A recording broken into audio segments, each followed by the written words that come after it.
नमस्कार. देवेंद्र फडणवीस हे बुलेटवरून विधान भवनात जाताना दिसले, कारण इंधन वाचवायचं आहे.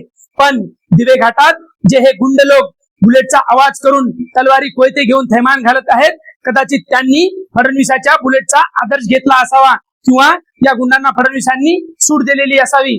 तशी सध्या महाराष्ट्रात झुंडशाही सुरू आहे. महाराष्ट्रात सध्या एक रोग पसरला आहे. तो रोग म्हणजे गुन्हेगारी आणि भाईगिरी. गुन्हेगारीमध्ये महाराष्ट्र 2 नंबरला आला आहे.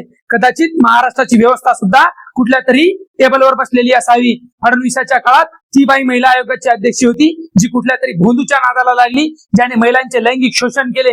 रुपाली चाकणकर म्हणत होत्या की भोंदू खराबशी त्यांचा कुठलाही संबंध नाही, पण त्याच्यासोबत गुवाहाटी दौरा करून आल्या.